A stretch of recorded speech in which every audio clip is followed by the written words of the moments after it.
သာသနာတော်နှစ်2562နှစ်မြန်မာတက္ကရာ1380ပြည့်နှစ်တရင်းညွှန်လာပြီးကျော်8ရက်ဥပုသ်နေ့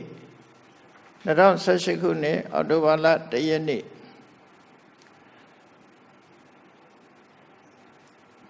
စင်ကာပူနိုင်ငံ184လမ်းတိုပါယိုဒီယန်ရှင်ရှောင်းလင်း Monastery ခမ်းမအတွင်ဓမ္မဒေါင်းလွတ်မိသားစုမှဆင်ကျင်းပပြုလုပ်အပ်သည့်အထူးဓမ္မပူဇာဓမ္မသဘင်အခမ်းအနား၌ဟောကြားအပ်သောကံကိလေသာနှင့်ဘဝတန်တရားအကြောင်းတရားဒေသနာတော်ဒီကနေ့ညဓမ္မသဘင်အခမ်းအနားကိုရွှေဘုန်းတော်သခင်ရှင်တော်မြတ်ဖရာ၏မဟာကရုဏာဂုဏ်ကိုအာယုံပြုကာတိကျူဖွဲ့ဆိုအပ်သော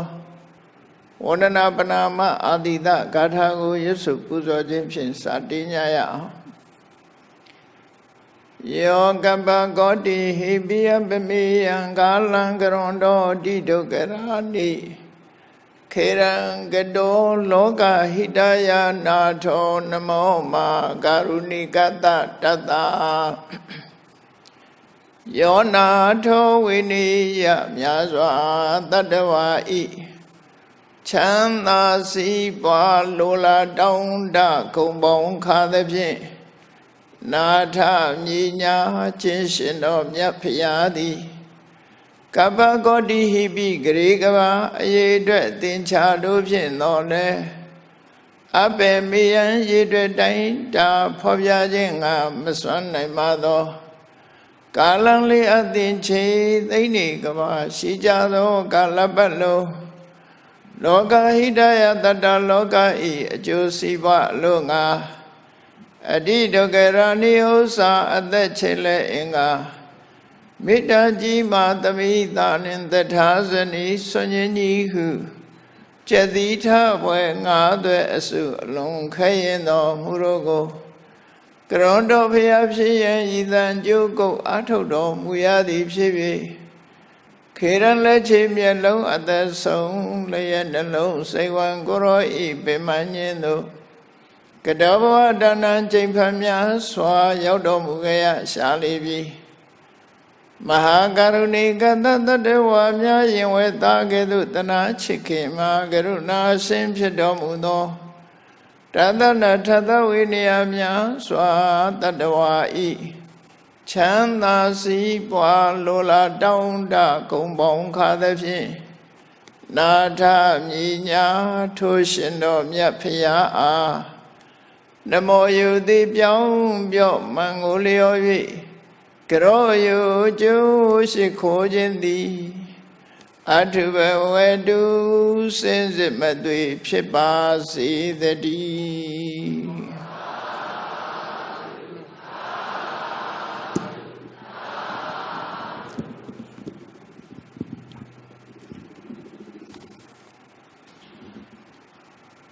ကံကိလေသာနှင့်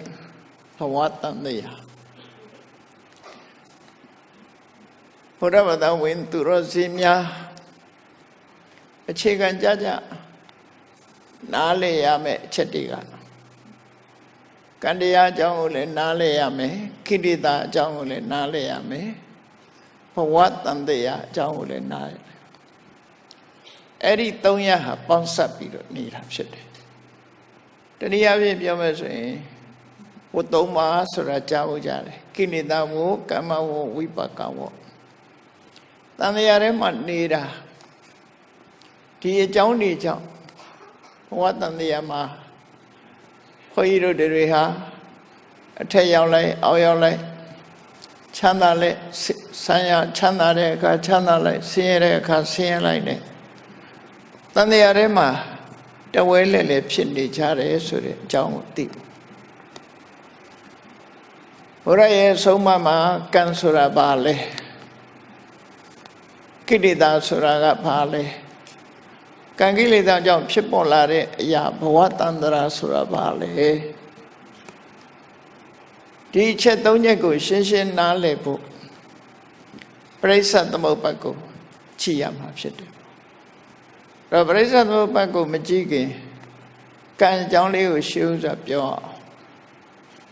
အလုံးသိနေကြတဲ့ထဲမှာလူတွေကကံကောင်းအောင်လုပ်ကြမယ်ကံဆိုးတယ်ကံကောင်းတယ်တချို့ကလည်းကံကောင်းတယ်ဆိုတာအလုပ်ကောင်းရင်ကံကောင်းတာပါပဲနဲ့ပြောတဲ့သူကလည်းရှိမြတ်စွာဘုရားဆိုလိုတဲ့ကံကဘာလဲကံအကြောင်းကိုဘယ်လောက်နားလည်ရမလဲဆိုတာစဉ်းစားဖို့လိုတယ်ကိုယ်တဏ္ဍမှာကံနေဖြစ်နေလို့ဖြစ်မှမသိလို့ရှိရင်တန်တရားထဲမှာထိုကံတွေရဲ့အကျိုးတရားထုတ်လုပ်မှုတွေဟာဆက်လက်ပြီးတော့ရှိနေမှာဖြစ်တယ်ကံဆိုတာဘာလို့ရမယ့်အရာလဲကိလေသာဆိုတာကရောကိုယ်တဏ္ဍမှာဘယ်လိုအခြေအနေနဲ့ဖြစ်နေတာလဲကိလေသာဆိုတာလောကလူတွေကကိလေသာစိတ်မွေးတယ်လို့ဆိုတဲ့အခါမှာကာမဂုဏ်ကိစ္စတွေလောက်တင်အာယုံပြုပြီးတော့ကိလေသာလို့ပြောနေကြတယ်တော့ကံနဲ့ကိလေသာအကြောင်းကိုကြာကြာ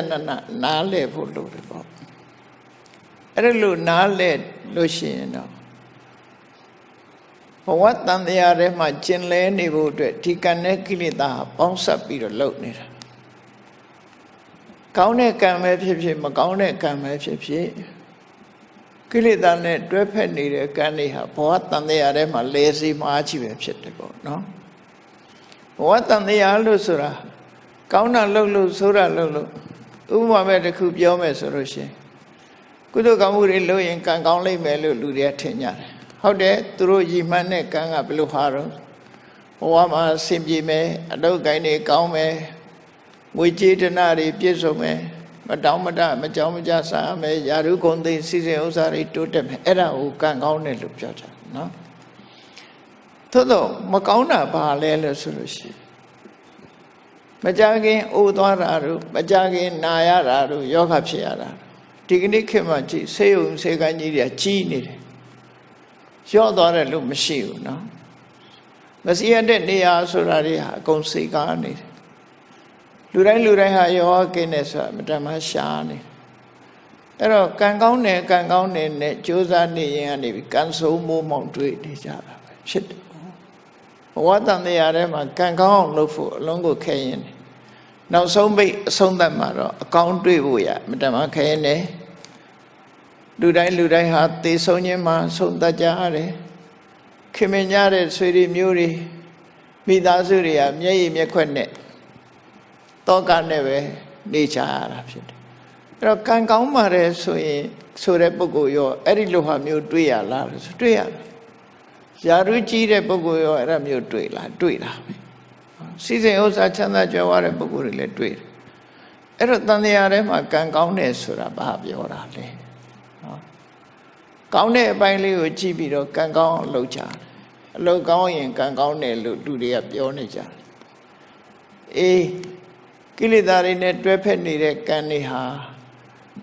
အကောင်းသက်မရှိဘူးအဆိုးဘက်ကိုတွန်းပို့နေတာတွေဒါများတယ်ပေါ့ကံနဲ့ကိလေသာနှစ်ခုပေါင်းစပ်ပြီးတော့ဘဝတန်တရားခရီးကြီးကိုရှောက်လန်းစေတာပဲဖြစ်တယ်ကောင်းပြီကံဆိုတာဟာအလုံးကြောက်ရတဲ့အတိုင်းကံဆိုတာကို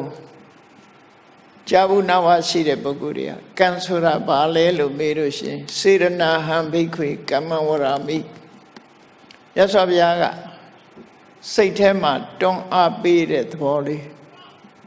တွန်းအားပေးတဲ့သဘောကောင်းတာပဲဖြစ်ဖြစ်မကောင်းတာပဲဖြစ်ဖြစ်တွန်းအားပေးတယ် pollution လို့အင်္ဂလိပ်လိုပြန်တယ်ထို့တဲ့ကောင်းတဲ့ဟာ stimulation တို့ motivation တို့တွန်းအားတစ်ခုလို့ဆိုလို့ကောင်းတာဖြစ်ဖြစ်လှုပ်ဖြစ်သွားအောင်မကောင်းတာလည်းလှုပ်ဖြစ်သွားအောင်တွန်းအားပေးတဲ့စွမ်းအားတစ်ခုပဲအလုံးကိုစုစည်းတယ်စေတနာဆိုတာ organization ပဲတဘာဝတရားတွေအလုံးကိုစုစည်းပေးလိုက်တယ်အဲ့ဒီစုပေးလိုက်တဲ့စွမ်းအားတွေနဲ့သူပေါင်းစပ်သွားတာအဲ့တော့ကံကိုဒီတမန်အဖြစ်ပြောရင်စေရနာဟံဘိက္ခွေကမ္မဝရမိလူတွေဟာ ဒီတွန်းအားအလိုက်စိတ်ထဲကကြံစည်ကြတယ်နှုတ်ကပြောဆိုကြတယ်ကိုယ်ဒီလျောက်လုပ်ကြဘာတွေဖြစ်လာတော့ဆိုကမ္မဆိုတဲ့အမှုတွေဖြစ်လာတယ်နော်စိတ်နဲ့ကြံစည်တဲ့အမှုနှုတ်နဲ့ပြောဆိုတဲ့အမှုကိုယ်ဒီလျောက်လုပ်တဲ့အမှုအဲ့ဒီအမှုကိစ္စတွေပေါ်လာအောင်တွန်းအားပေးတဲ့စေတနာကိုကံလို့ခေါ်တယ်လို့ဆိုဒါဖြင့်မြတ်စွာဘုရားရဲ့ဒေသနာတော်မှာစေတနာတစ်မျိုးတည်းကိုသာကံလို့ခေါ်ရလားလို့ဆိုမဟုတ်ဘူးဟောအလုံးဘောရဝသဝင်သူတော်စင်နေသိတဲ့အတိုင်းကာယကံဝစီကံမနောကံလို့ရှိတယ်မယ်စေတနာကိုမနောကံလို့ခေါ်တာမဟုတ်ဘူးကာယကံမြောက်သွားအောင်တွန်းအားပေးတဲ့တနည်းအားဖြင့်ရည်ရွယ်ချက်ရှိရှိလုပ်တဲ့ intention ပေါ့နော်တွန်းအားပေးတဲ့သဘောဒီမကောင်းတဲ့အကိုပြောမယ်ဆိုရင်သူများအသက်ကိုတတ်တယ်သူများဥစ္စာခိုးတယ်သူတို့အသားမယားစော်ကားတယ်ပြစ်မှားတယ်ကောင်းတဲ့ဘက်ကပြောရင်သူများအသက်ကိုတတ်ခြင်းမှရှောင်ကျင်တယ်အကျဉ်းတရားထားတယ်သူများဥစ္စာမခိုးဘူးတတ်ရှင်းစွာနေထိုင်တယ်ကိုယ်သိက္ခာကိုထိန်းတယ်သူတို့အသားမယားစိတ်နဲ့တော့မပြစ်မှားဘူးလို့ပြစ်မှားခြင်းမှရှောင်ကျင်တယ်ဆိုကောင်းတာမကောင်းတာဒီနှစ်ခုရှိလာနော်နှစ်ခုရှိလာအဲ့ဒါတွေကြတော့စေရနာကိုသူများတဲ့တတ်တာဆိုတာလေစေရနာကြောင့်တတ်ဖြစ်သွားတာတွန်းအားဘယ်သူနဲ့တွဲလာတော့ဆိုဒေါသဆိုတဲ့အမုန်းတရားနဲ့တွဲလာတာဖြစ်တယ်ရှင်းပုံရအဖြစ်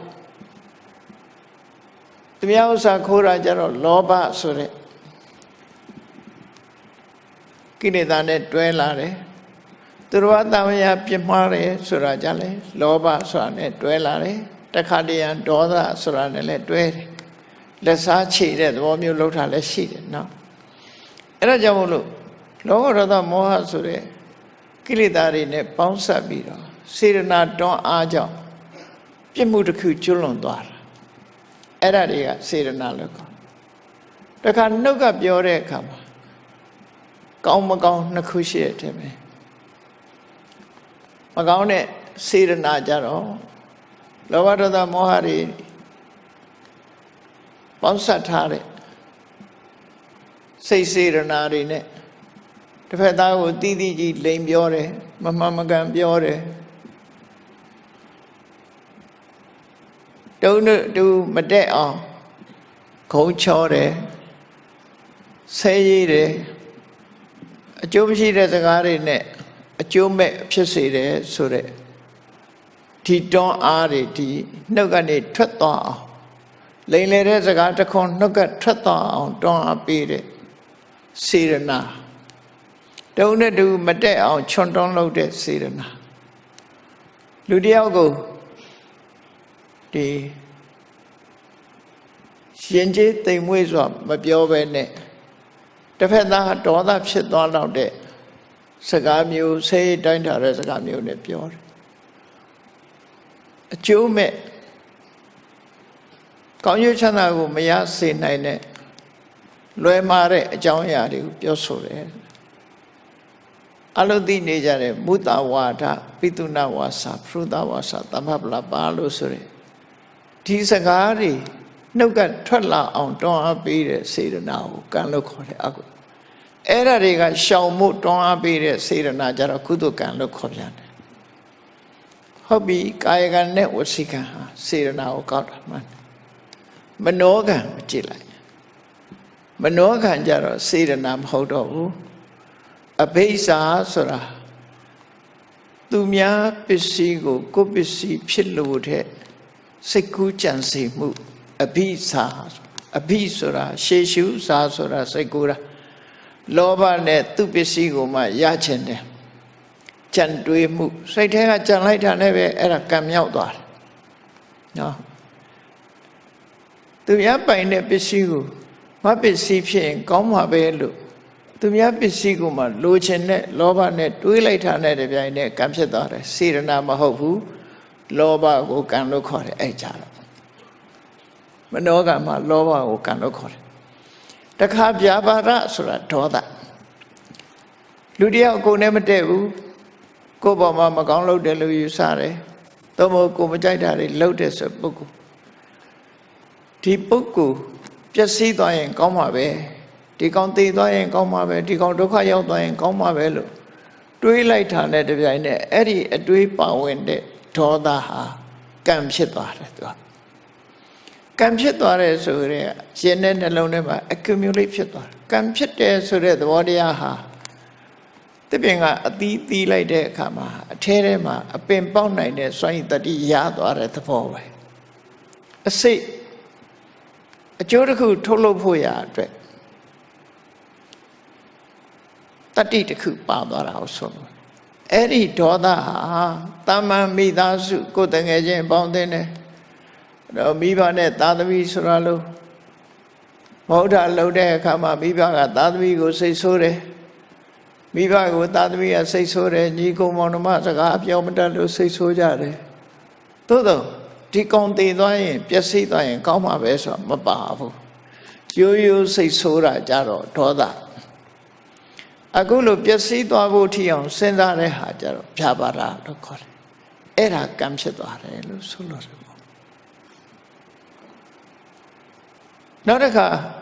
အလုံးကိုမထင်ရှားတဲ့ကံတစ်ခုကပါတော့ဆိုမိစ္ဆာဒိဋ္ဌိအဲ့ဒါတော့အလုံးကိုသိမ့်မွေးတယ်လောကလူတွေကလွယ်လွယ်ပြောကြတယ်တမလွန်လောကကိုမယုံဘူးနောက်ဘဝကိုမယုံဘူးအတိတ်ဘဝကိုလည်းလက်မခံဘူးအမေအဖေဆိုတာသူ့ဘာသူတို့ချင်းချင်းပေါင်းတဲ့ဆက်ဆံကြတာဖြစ်တယ်ဘာမှကျေးဇူးတင်စရာမလိုဘူးလူတွေကတည်သွားပြီးရင်နောက်ဘဝဆိုတာမရှိဘူးနော်နောက်ဘဝဆိုတာမရှိဘူးကောင်းတာလုပ်လဲကောင်းကျိုးမရဘူးဆိုးတာလုပ်လဲဆိုးကျိုးမဖြစ်ဘူးဆိုတဲ့ဘာလုပ်လို့ကောင်းကျိုးချမ်းသာရနိုင်တာဆိုတာမရှိဘူးတဘဝတစ်ခါပဲတည်တယ်ဆိုပြီးအဲ့ဒီအတွေးလေးဝင်လိုက်တာနဲ့အဲ့ဒီမိစ္ဆာဒိဋ္ဌိဆိုတဲ့နတ္ထိကဒိဋ္ဌိဟာကံမြောက်သွားတယ်အဲ့ဒီဒိဋ္ဌိရလည်းပဲကံမဲ့တာမနောကံလို့ခေါ်တယ်မြတ်စွာဘုရားကအပြစ်တွေထဲမှာမိစ္ဆာဒိဋ္ဌိဟာအပြစ်ကြီးဆုံးလို့ပြောတယ်ကံဤအကျိုးကိုညှင်းပယ်တဲ့ဒိဋ္ဌိကိုနတ္ထိကဒိဋ္ဌိလို့ခေါ်တယ်ဒုစရိုက်ထဲမှာပါတဲ့ဒိဋ္ဌိကအဲ့ဒီဒိဋ္ဌိကိုပြောတာဟိုကမ္မထမ်းဆရာတွေဟောတဲ့တက္ကာယဒိဋ္ဌိနဲ့မဆိုင်ဘူးနော်တက္ကာယဒိဋ္ဌိနဲ့မဆိုင်ဘူးဒီဒိဋ္ဌိကမနောဒုစရိုက်ထဲမှာပါတဲ့ဒိဋ္ဌိသည်ကံရဲ့အကျိုးတရားကိုညှင်းပယ်တယ်ကံရဲ့အကျိုးတရားကိုညှင်းပယ်ခြင်းဟာကံကိုညှင်းပယ်ခြင်းပဲဖြစ်တယ်အဲ့တော့ကံရဲ့အကျိုးကိုညှင်းပယ်လိုက်ခြင်းဖြင့်ကံကိုလည်းညှင်းပယ်တယ်အကြောင်းတရားကိုလည်းညှင်းပယ်တယ်ဆိုတဲ့အဓိပ္ပာယ်ရောက်လို့အဲ့ဒီမိစ္ဆာဒိဋ္ဌိဒီအမြင်လေးဟာကိုယ့်ကိုယ်တော့ philosophy လို့ထင်ကောင်းထင်လိမ့်လွယ်လွယ်လေးနဲ့ကိုယ့်ရင်ထဲမှာလှူမနေနဲ့ဘာအကျိုးမှမရဘူးကောင်းတာလုပ်လဲကောင်းကျိုးမရဘူးဆိုတာလုပ်လဲဆိုကျိုးမရဘူးနောက်ဘဝဆိုတာမရှိပါဘူးသေပြီးပြန်ဖြစ်မှာမဟုတ်ပါဘူးဆိုတဲ့ဒီအတွေ့အမြင်လေးကိုလက်ခံလိုက်တာနဲ့မိစ္ဆာဒိဋ္ဌိဆိုတဲ့ကံဖြစ်သွားတယ်အဲ့ဒါမနောကံလို့ခေါ်တယ်နော်အဲ့တော့သဘောပေါက်ရမှာကတော့စေတနာဟံဘိက္ခွေကမ္မဝရမိလို့မြတ်စွာဘုရားနိဗ္ဗေထိကသုတ်တံမှာဒီတနည်းရတယ်ပဲဟောတာစေတနာသည်ကံမှန်တယ်အဲ့ဒီတွန်းအားတွေကြောင့်လုံးမိတယ်တွန်းအားတွေကြောင့်ပြောမိတယ်ဆိုတဲ့နေရာတွေမှာစိတ်ကူးချမ်းစိတ်မိတာကြတော့ခုနဒီသဘာဝတရားတွေအဘိဇ္ဇာဆိုတာလောဘဗျာပါဒဆိုတာဒေါသမိစ္ဆာဒိဋ္ဌိဆိုတာဒိဋ္ဌိအဲ့ဒီအကုသိုလ်စေတသိက်အဘိဓမ္မာသင်တဲ့ပုဂ္ဂိုလ်တွေသိလေအဘိဓမ္မာအကုသိုလ်စေတသိက်၃ခုအဲ့ဒါဟာကံပဲနော်ကံမြောက်သွားတယ်ထို့တူရဲ့ဒါမကောင်းတဲ့ကံဘက်ကမကောင်းတဲ့ဘက်ကဆိုတော့ကံဘယ်နှမျိုးရှိတုံးလို့အခုအကျဉ်းပြောမယ်ဆိုရင်အကုသိုလ်ကံဟာစေတနာကိုလည်းအကုသိုလ်ကံလို့ခေါ်တယ်လောဘကိုလည်းအကုသိုလ်ကံလို့ခေါ်တယ်ဒေါသကိုလည်းအကုသိုလ်ကံလို့ခေါ်တယ်ဒိဋ္ဌိကိုလည်းအကုသိုလ်ကံလို့ခေါ်တယ်နော်ဟောဒါမကောင်းတဲ့ကံဘက်ကဒါတွေရ ကောင်းတဲ့ကံဘက်ကကြည့်လိုက်လို့ရှင်တော့ရှောင်ကျဉ်မှုနဲ့သွားတယ်သူများတဲ့တချင်းမှရှောင်တယ်ရှောင်မှုရအတွက်တွန်းအား motivation stimulation ဆိုတွန်းအားအဲ့ဒီတွန်းအားနဲ့မဟုတ်တဲ့လူကရှောင်လိုက်တယ်မဟုတ်တဲ့စကားမပြောအောင်ထိမ့်သိမ့်လိုက်တယ်အဲ့ဒါစေတနာကုသိုလ်စေတနာလို့ခေါ်တယ်တခါသူ့ရဲ့တိမ်မွေးတဲ့ကုသိုလ်စေတနာတွေကဘာတွေတော့ဆိုအနာဘိဆာအလောဘဆိုတာ generosity ဒီကိုသာသုံးမယ်ဆိုတဲ့သူများပစ္စည်းကိုလိုချင်တဲ့မတော်လောဘမရှိဘူးနော်ပေးခြင်းကမ်းခြင်းနဲ့စိတ်ပဲရှိတယ်သူများပစ္စည်းမတရားယူဖို့စိတ်ထဲမှာမရှိဘူးအလောဘအနာဘိဆာအပြဘာရမေတ္တာအရောဒဆိုမေတ္တာတရားတွေချမ်းသာကြပါစေလို့မေတ္တာပို့တာကအပြဘာရဆိုတဲ့စေတနာမနောကံပဲအပြဘာရဆိုတဲ့အရောဒစေတသိက်ကိုပြောတာနော်အပြဘာရဆိုတာအရောဒစေတသိက်အမုန်းကင်းစင်တဲ့မေတ္တာတရားမေတ္တာဆိုတာဒီအရောဒကိုပဲပြောတာပဲအဲ့တော့မနောကံထဲမှာလူတယောက်ကိုတရားတွေအလုံးချမ်းသာကြပါစေဒီလူအဆင်ပြေပါစေလောကကြီးမှာတယောက်ဒုက္ခပေးနေလို့ရှိရင်နေညမညတဒုက္ခမေ့เสียဘယ်သူမှဒုက္ခမပေးပါစေနဲ့ပြိဋ္ဌဲမှာပါတယ်လို့တဗ္ဗေပတ္တရာနိပတ္တန္တုတရားတွေအလုံးဟာအကောင်းတဲ့ကြီးပဲကြုံတွေ့ကြပါစေမကင်စီပပမကမဘသူထံမှအဆိုးတရားတွေမကောင်းကျိုးတွေမရောက်ပါစေနဲ့ဆိုအဲ့ဒါအထောဒမေတ္တာအပြဘာရလို့ခေါ်တယ်အဲ့ဒါလည်းကံဖြစ်သွားတယ်နော်ကံဖြစ်သွားနောက်တစ်ခါတမ္မာဒိဋ္ဌိဆိုတာကြတော့ခုနလိုကိုင်းဤကျိုးကိုညင်းပယ်တာမဟုတ်ဘူးမကနဲ့အမြင်တစ်ခုယူစားအေးကောင်းတာလို့ရင်ကောင်းကျိုးရတယ်လူချင်းတန်းချင်းရဲ့အကျိုးကျေးဇူးဆိုတာရှိတယ်အမေဖေဆိုတာကျေးဇူးတင်လိုက်တဲ့ပုဂ္ဂိုလ်ဖြစ်တယ်အမေဖေကသာခွင့်မပြုဘူးဆိုဘာနဲ့တူတော့ဆိုလူစီလာဖို့ရအမေဖေက immigration ပဲလေသူဗီဇာထုတ်မပေးရင်လာလို့မရဘူးခုခေတ်ဆိုဗီဇာမပေးချင်လို့ကြိုတင်ဟန်တားတာတွေတောင်ရှိတယ်မတော်တဆလက်လွန်လို့ရောက်လာပြန်တော့လေအမိုက်ပုံနဲ့ထည့်ပြစ်တယ်ဣမတလောကတဓာတိတာရောမိဘရဲ့ခြေဆုထဲမှာကျွေးတာစောင့်ရှောက်တာထားလိုက်အောင်အဲ့ဒီခြေဆုကကိုပြန်ကျွေးလို့ရသေးတယ်ပြန်စောင့်ရှောက်လို့ရကိုယ့်ကိုလူလောကကိုလာခွင့်ပေးလိုက်တဲ့ခြေဆုကဘယ်လိုဆက်လို့ရပါမလားကိုကနောက်မှလာတာလေအမေဖေကကိုယ့်ကိုလာခွင့်မပြုဘူးဆိုရင်လူလောကရောက်ပါမလားမရောက်နိုင်ဘူးမိုးကြရွှေကိုဖြစ်မှသာရောက်ကောင်းရောက်အမေဖေက immigration ပဲသူလက်ခံမှဖြစ်တာအဲ့ဒီလက်ခံတဲ့ခြေဆုကိုမြတ်စွာဘုရားကဣမတ္တလောကတ္တဓာတိတာရောဆိုမိဘရဲ့ခြေဆုကို၃ခွန်းနဲ့မြတ်စွာဘုရားဆုံးအောင်ပြောလိုက်တယ်တခုကအပါဒကကိုဝန်ကလေးကအမေကစောင့်ရှောက်လာခဲ့ရတယ်မွေးလာတယ်လည်းစောင့်ရှောက်တယ်မောတကမွေးဖွားလာတဲ့နောက်မှာစောင့်ရှောက်ရုံနဲ့မကဘူးကျွေးမွေးတယ်ဟောနှစ်ခုစောင့်ရှောက်ခြင်းကျွေးမွေးခြင်းနောက်ဆုံးတစ်ခုကတော့ဘာလို့ဣမတ္တလောကတ္တဓာတိတာရောဒီလောကကြီးကိုပြတယ်ဆိုတာဒါဒီခြေဆုကတော့ဆက်လို့မကုန်တဲ့ခြေဆုပဲမိဘခြေဆုကောင်းမဆက်နိုင်ဘူးဆိုတာအဲ့ဒါကိုပြောတာဘာလို့လို့ဆိုရင်ကိုယ်နောက်မှရောက်တာဆိုတော့မိဘကိုကိုယ်လူလောကလာဖို့ဆိုတာဘယ်လိုလုပ်တုံးဆန်းသူကအရင်ရောက်တာလေ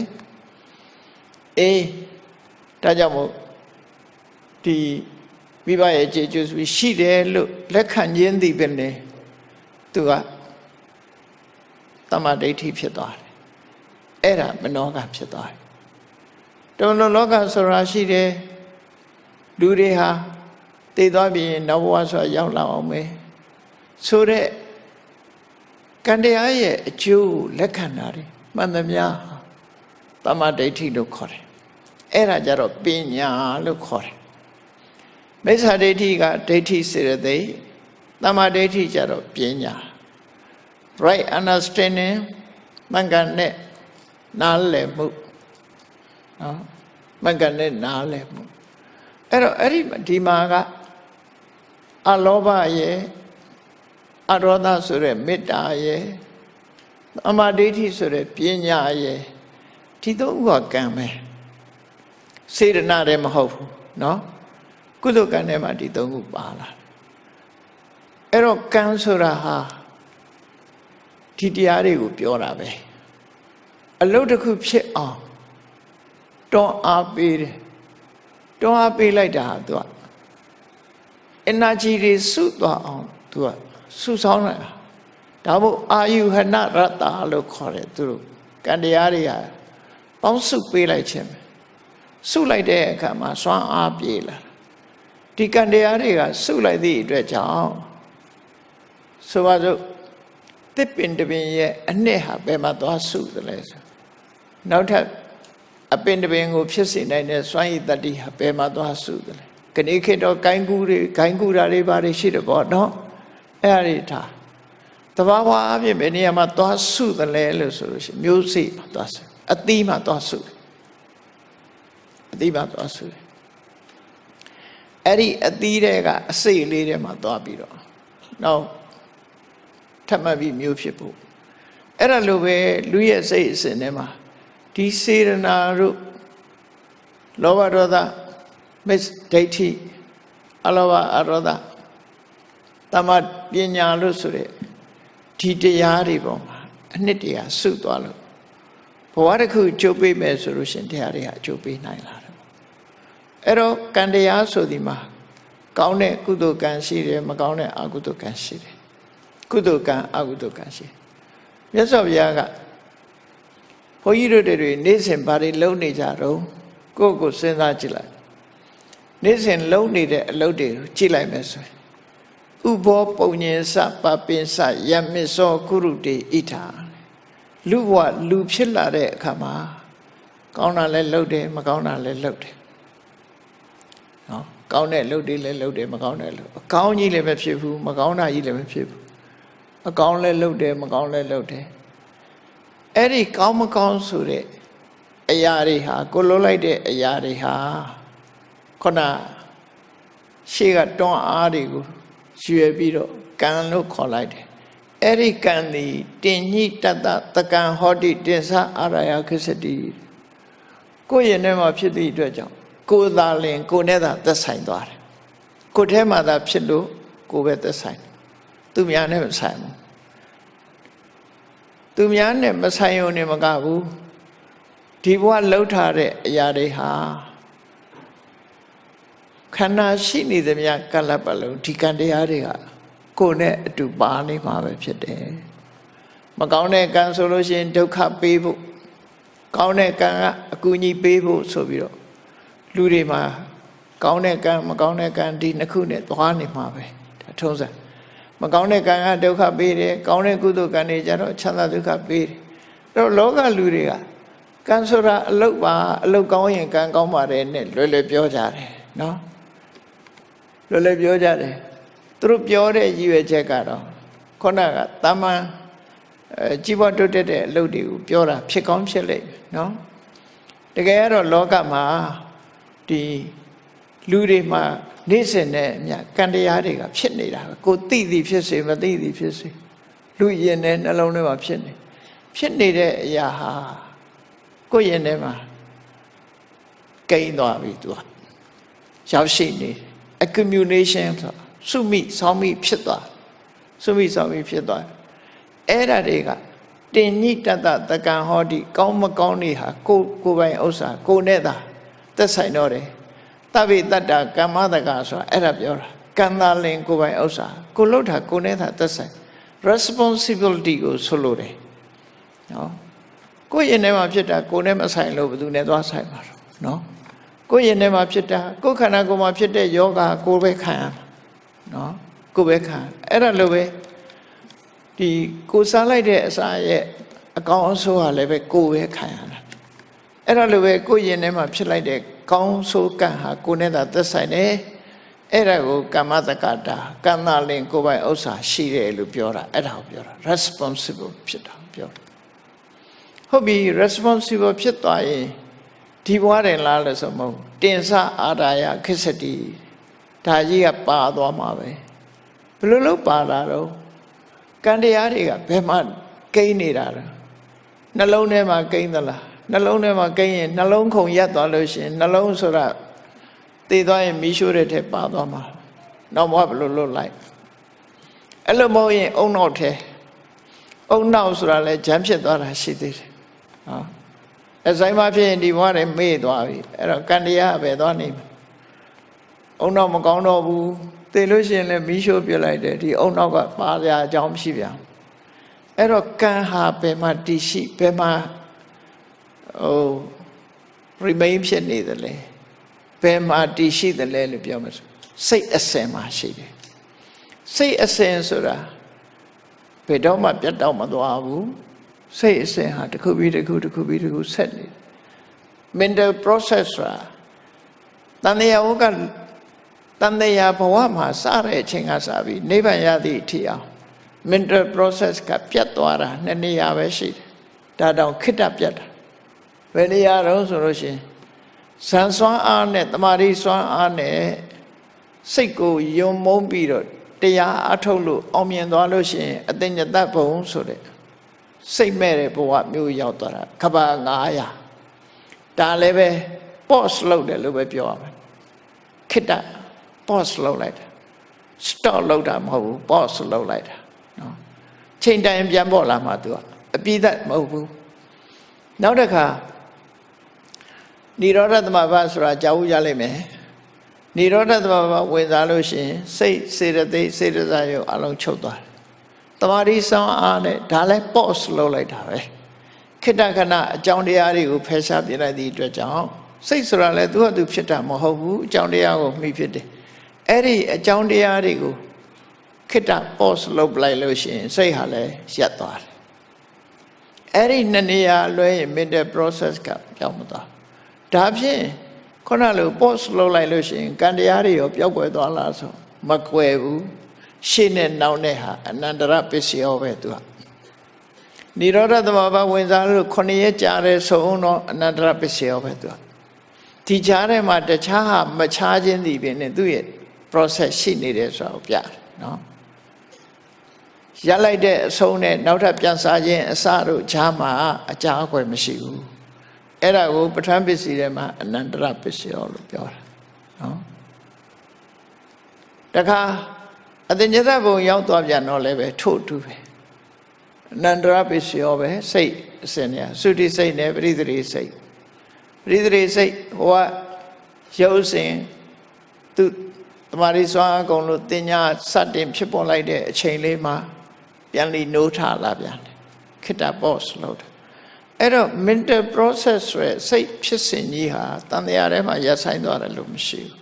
အပြည့်ပိုင်ရပ်သွားတယ်လို့မရှိဘူးဒါကြောင့်မို့စိတ်တတန္တတိလို့ခေါ်တဲ့စိတ်ဖြစ်စဉ်ထဲမှာကံတရားဟာတတ္တိအနေနဲ့ရှိနေတယ်လို့သူပြောတာနော်တတ္တိအနေနဲ့အဲ့တော့အုံနောက်မှာကိန်းတာလည်းမဟုတ်ဘူးနှလုံးသားမှာကိန်းတာလည်းမဟုတ်ဘူးခန္ဓာကိုယ်တဏှာမှာကိန်းနေတာလည်းမဟုတ်ဘူးစိတ်အစဉ်မှာရှိတယ်လို့ဒီလိုပဲမှတ်သားရမှာဖြစ်တယ်ဟုတ်ပြီကောင်းလဲကောင်းတာလုပ်လဲကံဖြစ်တယ်မကောင်းတာလုပ်လဲကံဖြစ်တယ်အဲ့ဒီကံတွေဟာလုံးသမျှကိုယ်နဲ့သာသက်ဆိုင်တယ်ဒီကိုယ်နဲ့သက်ဆိုင်တဲ့ကံတရားတွေဟာဖြစ်လျက်ဘဝမှာကိုယ်နဲ့အတူပါနေတယ်ပါတယ်ဆိုတာဟာ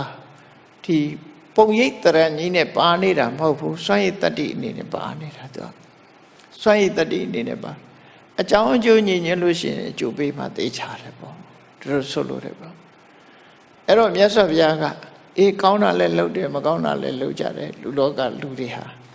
ကောင်းဆိုးနှမျိုးလုပ်ကြလို့ဒါတွေဟာကိုယ်တည်းသာသက်ဆိုင်တယ်ဆိုတဲ့ကံအဲ့တော့အကောင်းအဆိုးဆိုတဲ့ထဲမှာဘာကြောင့်အကောင်းဖြစ်ဘာကြောင့်အဆိုးဖြစ်ရလဲဆိုလို့ရှိရင်ကိလေသာတွေရဲ့လွှမ်းမိုးမှုပဲမှာ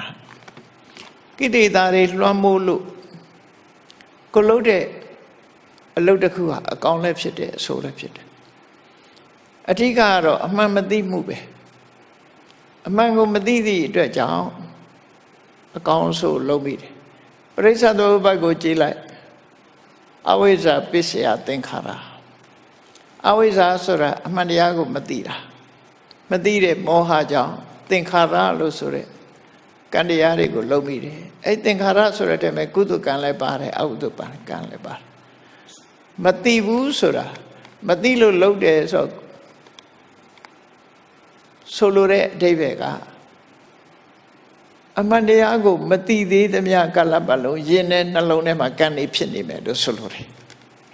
အနုဘုဆိုလို့ရှိရင်ဟိုလိုအဓိပ္ပာယ်သွားယူမှဆိုရတယ်အကုသိုလ်လုပ်တာမသိလို့လုပ်တယ်ဆိုရင်တော့ကြားလို့ကောင်းတယ်ပေါ့ကုသိုလ်လုပ်တာလည်းပဲမသိလို့လုပ်တာလို့ပြောတယ်ပြောကြတော့ဒါမမှန်ကန်တတ်ဘူးပေါ့မမှန်ကန်ဘူးသိလို့လုပ်တဲ့ကုသိုလ်ကံလည်းရှိသေးတယ်အသိဉာဏ်နဲ့လုပ်တဲ့ကုသိုလ်ကံရှိတယ်နော်အသိဉာဏ်နဲ့လုပ်တဲ့ကုသိုလ်ဆိုလိုတာကအဝိဇ္ဇာရှိနေသမျှကံတွေဟာရှိနေမယ်လို့သူတို့ပြောတာနော်အဝိဇ္ဇာရှိနေသမျှကံတွေရှိနေအဲ့ဒီဝိဇ္ဇာပစ္စယသင်္ခါရမှာအဓိပ္ပာယ်နှမျိုးဖွင့်ထားတာရှိတယ်တစ်ခုကတော့ခုနလိုမသိလို့လုပ်တယ်ကုသိုလ်ပဲဖြစ်ဖြစ်အကုသိုလ်ပဲဖြစ်ဖြစ်မသိလို့လုပ်တယ်ဆိုတဲ့အဓိပ္ပာယ်နဲ့ပြောတယ်ဥပမာပါတော့ဆိုလို့ရှိရင်မျက်စိနှစ်ကွင်းအလင်းမရတဲ့ပုဂ္ဂိုလ်ဟာရှေ့ဆောင်လမ်းပြမပါပဲလမ်းလျှောက်ရင်ရမယံခါလမ်းဖြောင်းနေအောင်သွားရတယ်ရမယံခါသူသွားခြင်းနဲ့လမ်းမရောက်တာလည်းရှိတယ်အဲ့ဒါလိုပဲတဲ့တန်တရားခရီးထဲမှာအဝိဇ္ဇာလွှမ်းမိုးခံထားရတဲ့သရဝါတွေဟာတခါတည်းကောင်းတာကိုလုံးမိတယ်တခါတည်းမကောင်းတာလုံးမိတယ်အဲ့ဒါကြောင့်အဝိဇ္ဇာကြောင့်သင်္ခါရဖြစ်တယ်လို့ဒီအဓိပ္ပာယ်လည်းပြောတာရှိတယ်နော်တကယ်ကတော့အဝိဇ္ဇာကြောင့်လှုပ်တာလို့ဆိုတာဟာဒီအဓိပ္ပာယ်တဲ့မသိလို့လှုပ်တာတဲ့မသိမှုဆိုတဲ့အဝိဇ္ဇာတရားရှိနေသမျှကာလပတ်လုံးအဝိဇ္ဇာဘာဝေသင်္ခါရဘာဝတောအဝိဇ္ဇာရှိနေရင်သင်္ခါရရှိတယ်ဣဒံဣမတမိန်တတိဣဒံဥပ္ပစ္စတိဣဒံဟောတိဒါရှိနေရင်ဒါရှိရဥပမာခုမီးထွန်းထားတယ်လျှက်စစ်မီးရှိလို့ဒီအလင်းရောင်ရှိတယ်လျှက်စစ်မီးငြိမ်းသွားတာနဲ့တပြိုင်နက်အလင်းရောင်မှပျောက်သွားနော်အလင်းဆိုတဲ့အရာဟာလျှက်စစ်မီးကနေထုတ်လုပ်ပေးထားတဲ့အကျိုးဆက်များတာဖြစ်တယ်ထို့တူပဲအဝိဇ္ဇာရှိနေသေးလို့ရှင်သင်္ခါရဆိုတဲ့ကံတရားတွေရှိနေဥမှာပဲလို့ပြိဿမှာဒီလိုပြောတာနော်ဒီလိုဆိုလိုတာဒီအကြောင်းရှိနေသေးရင်အကျိုးတရားရှိနေဟုတ်ပြီဘုန်းကြီးတို့တွေတဲ့ယင်းထဲမှာကုသိုလ်ကံတွေလည်းရှိတယ်အကုသိုလ်ကံတွေလည်းရှိတယ်အဲ့ဒီလိုရှိနေခြင်းဟာအဝိဇ္ဇာမကင်းသေးသမျှတော့ရှိနေဥမှာပဲရှိနေတဲ့အခါမှာဘာဖြစ်လဲအဝိဇ္ဇာကကိလေသာအဝိဇ္ဇာဆိုတဲ့မောဟကကိလေသာသင်္ခါရကကံဟောကံနဲ့ကိလေသာနှစ်ခုပေါင်းစပ်လိုက်တဲ့အခါမှာသင်္ခါရပိစ္ဆယဝိညာဏဆိုတဲ့ဘဝတစ်ခုရဲ့အစပရိသေတွေပေါ်လာတယ်အဲ့ဒါကံကထုတ်လုပ်လိုက်တာလို့ကိလေသာနဲ့ကံနှမျိုးပေါင်းစပ်လိုက်မှအကျိုးတစ်ခုရလဒ်တစ်ခုဖြစ်တယ်ဒါကြောင့်မို့ဒီကိလေသာရဲ့ကံရဲ့ကိလေသာရဲ့ဘဝတန်တရားရဲ့ဆိုတာဟာဆက်ဆက်နေတယ်နော်ကံနဲ့ကိလေသာကအကြောင်းတရားဘဝတန်တရားဆိုတာအကျိုးတရားတန်တရားဆက်ပြအဲ့တော့ပရိစ္ဆေသမုပ္ပါဒ်လေးကိုရှင်းရှင်းလေးအရာစကားနဲ့ပြောကြည့်အောင်အရာစကားနဲ့ပြောကြည့်လိုက်တို့တွေဟာလှုပ်တဲ့နာနဲ့မလှုပ်တဲ့နာမသိဘူးဟုတ်ပြီဒါဆာလိုက်တယ်ဒါလှုပ်တဲ့သလားဒါမလှုပ်တဲ့ဘူးလားမသိဘူးမသိတော့ဘာလှုပ်လဲမလှုပ်တဲ့နာကိုလှုပ်တဲ့နဲ့လို့ထင်တယ်လှုပ်တဲ့နာမလှုပ်တဲ့ထင်တယ်ထင်ပြီးတော့လှုပ်တယ်ရမ်းလှုပ်တယ်မသိတာကအဝိဇ္ဇာလှုပ်တာကသင်္ခါရရလိုက်တဲ့ရလတ်ကြတော့ကောင်းကျိုးဆိုးကျိုးနော်ကောင်းကျိုးဆိုးကျိုးသင်္ခါရပိစ္ဆယဝိညာဏဆိုတဲ့ဘဝအစတစ်ခုရတယ်ဝိညာဉ်ပါလာလို့ဝိညာဉ်ပရိသေစိတ်ကလေးစလိုက်တာနဲ့တပြိုင်နက်သူနဲ့တွဲဖက်လာတဲ့ရုပ်တွေနာမ်တွေပါလာတယ်ဝိညာဏပိစ္ဆယနာမရူပံနာမ်နဲ့ရုပ်တွေဖြစ်လာနာမ်နဲ့ရုပ်တွေဖြစ်တဲ့အခါကျတော့ဘာတွေပါလာတော့ဆိုorgan ဆိုတဲ့ sense organ တွေပါလာတယ်မျက်စိပါလာတယ်နားပါလာတယ်နှာခေါင်းပါလာတယ်ရှားပါလာတယ်ကိုယ်ကာယပါလာတယ်အသိစိတ်ပါလာကဲ organ တွေပါလာပြီနာမ်နဲ့ရုပ်ထဲမှာဓာတ်တွေပါအကယ်၍ဓာတ်တွေမပါဘူးဆိုရင်တစ်တုံးကြီးလိုနေမှာပဲဘယ်လိုလုပ်ဆက်တဲ့ နော်လူတွေမှာမျက်စိပါလို့ပြမက်ကအာယုန်တွေကိုမြင်ကြတယ်နားပါလို့အသံနဲ့ဆက်သွယ်တယ်နှာခေါင်းပါလို့အနံ့နဲ့ဆက်သွယ်တယ်လျှာပါလို့အရသာနဲ့ဆက်သွယ်တယ်ကိုယ်ကာယပါသည့်အတွက်ကြောင့်ဖုဒ္ဓဘာယုံဆိုတဲ့အထီးတွေ့အာယုန်နဲ့ဆက်သွယ်စိတ်ပါသည့်အတွက်ကြောင့်ကြံတွေးအာယုန်နဲ့ဆက်သွယ်တယ်ဆိုတော့အဲ့ဒီဆက်သွယ်မှုတွေဒါကိုပြောတာနာမရူပပစ္စယသလယရဏအဲ့ဒါတွေပါလာလို့သလယရဏပစ္စယဖတ်တော့ထိတွေ့မှုတွေပေါ်လာတယ်ပေါ်လာတဲ့အခါဘာဖြစ်တော့ဆိုရင်ဖတ်တာပစ္စယဝေဒနာစိတ်ခံစားမှုတွေပေါ်လာတယ်ဘဝဆိုတာအဲ့ဒါပဲဘဝဆိုတာအဲ့ဒါလူဘဝဆိုတာစဉ်းစားကြည့်လိုက်တို့ရထားတဲ့ဘဝဟာအတိတ်ဘဝတုန်းကအမှန်မသိလို့လုံးပြီးလုံးရလုံးလိုက်တယ်ကံခုခေတ်စကားနဲ့ပြောမယ်ဆိုရင်ကံကောင်းလို့လူဖြစ်လာတယ်ပေါ့ကောင်းတာလုပ်ပြီးတော့ကောင်းတဲ့သင်္ခါရကြောင့်လူဘဝဆိုဝိညာဉ်မကောင်းတာလုပ်ပြီးလို့ရှိရင်တိရစ္ဆာန်ဘဝရောက်တော့အောင်အပင်ငယ်ရောက်တော့အောင်ပါပဲဒီနေရာမှာအဲ့တော့ကံကောင်းတယ်အဲ့လိုပြောကြပြန်တယ်အဲ့မှာကောင်းတဲ့ကုသကံရဲ့အကျိုးကြောင့်ဝိညာဉ်နာယုတ်သလယရဏဖတ်တာဝေဒနာဆိုဒီခံစားချက်တွေဘဝဆိုတာအဲ့ဒါဟုတ်ပြီခံစားချက်တွေခံစားချက်ဆိုတာကောင်းတဲ့အာယုံလေးတွေ့ရင်သဘောကျတယ်မကောင်းတဲ့အာယုံတွေ့ရင်သဘောမကျဘူးစိတ်ရဲ့ experience တွေပေါ့ feeling လို့ခေါ်တယ် experience အဲ့ဒီဘဝရဲ့အတွေ့အကြုံလေးတွေပေါ်မှာလူတွေကဘာဖြစ်တယ်ตายာလာကြပြန်တယ်နော်ตายာလာကြအကြမကြခင်new year ကြတော့ happy new year နဲ့ဩကြအောင်မှာပေါ့ဘာကြောင့်လို့ဆိုရင်ပြောချင်တာလေအဲ့ဒါဝေဒနာပဲပြောချင်တာကိုကြိုက်တယ်ပြောချင်တာကိုကြိုက်တယ် happiness တူ may you be happy နှုတ်ဆက်ကြတယ်ပြောကြတယ်ဆုတောင်းပေးကြတယ်အဲ့ဒါဘာလို့ဝေဒနာကိုကြိုက်နေတာဝေဒနာကြိုက်တော့ဘာဖြစ်လဲဝေဒနာပစ္စယတဏှာဖြစ်တာပေါ့လိုချင်လာတယ်လိုချင်တော့ဆွဲလန်းလာတယ်တဏှာပစ္စယဥပါဒာအဲ့ဒါကြတော့ကိလေသာဖြစ်သွားပြီနော်ဝိညာဉ်နာယုသလယရဏဖတ်တာဝေဒနာထိအောင်ကံတစ်ခုကပေးလိုက်တဲ့အကျိုးရလဒ်တွေသာဖြစ်တယ်အဲ့ဒီကနေပြီးတော့ဥပါဒံတဏှာဥပါဒံကြတော့ကိလေသာစိတ်ကိုပူပန်စေတတ်တယ်စိတ်ကိုညှဉ်းနှွမ်းစေတတ်တယ်ဒီအကျိုးဒီဟာတွေကိုဖန်တီးပေးနေတဲ့သဘာဝတရားတွေကိုယ့်ရဲ့ထဲမှာဖြစ်လာတယ်အဲ့ဖြစ်လာတာဟာသူရင်ရတလားလို့ဆိုမရဘူးဥပါဒနာပစ္စယဘောဆိုပြီးတော့ကံနေပြန်ဖြစ်ပြန်တယ်သူကလိုချင်တယ်ဆွဲလန်းတယ်ရအောင်လုပ်တယ်လိုချင်တာကတဏှာဆွဲလန်းတာကဥပါဒံရအောင်လုပ်တာကြတော့ကမ္မဘဝဒါဖြင့်ကမ္မဘဝလုပ်တော့ဘာဖြစ်လဲရအောင်လုပ်တော့ရပြန်တာပေါ့ဘာရတော့ဆိုဘဝပစ္စယဇာတိအဲ့ဇာတိရပြန်တဲ့အခါကျတော့ဒီကံရဲ့အကျိုးပေးနေပုံကိုကြည့်ဘဝရလာတဲ့အခါဇာတိဖြစ်လိုက်တာနဲ့တပြိုင်နက်နောက်ကဘယ်သူတွေလိုက်တာတော့ဆိုစရာနဲ့မရဏပဲအခုလူတိုင်းဟာနော်အသက်အရွယ်တယောက်နဲ့တည်းမွေးခြင်းပြီးဘယ်နှစ်ရှိပြီတော့မွေးနေ့တွေလောက်ကြတယ်ပါတီပွဲတွေလောက်ကြတယ်နော်အဲ့ဒီမှာနောက်ကလိုက်လာတာဘာတော့ဆိုရင်ပို့ခြင်းနဲ့သိခြင်းပဲဟဲ့ဒီကြားထဲမှာဖြတ်ပြီးဝင်လာတာဘယ်သူတော့ဆိုရင်ပြာတိဆိုတဲ့ယောဂဝေဒနာတွေပဲနော်ပြာတိဆိုတဲ့ယောဂဝေဒနာအဲ့တော့စရာမရဏဒီကြားထဲမှာဒီပြဟာတွေမရှိဘူးလားဆိုရှိတယ်ဘာတွေတော့ဆိုရင်တောကတဲ့ကိုရထားတဲ့အခွင့်အရေးလေးတွေဆုံးရှုံးသွားမှာတော့ဆုံးရှုံးတော့မဲ့အခြေအနေကိုဆွေမျိုးသားချင်းကိုခင်ရမင်ရတဲ့ပုဂ္ဂိုလ်ဆုံးရှုံးသွားတဲ့အခါတော့တောကမထိန်နိုင်ရင်ပရိဒေဝငိုရပြန်တယ်ကိုဆင်းရဲမှုတွေနဲ့ကြုံတယ်စိတ်ဆင်းရဲမှုတွေနဲ့ကြုံရတယ်နောက်ဆုံးမှာစိတ်ပင်ပန်းလွန်းတဲ့ဒေါသဆိုတဲ့စိတ်ပင်ပန်းမှုတွေနဲ့ကြုံရတာဥပါယတာကဲတွက်ကြည့်လိုက်မယ်ဆိုရင်ဇာတိရဲ့နောက်ကဆက်လာတဲ့အရာတွေဟာဘာတွေတုံးဆိုမြတ်စွာဘုရား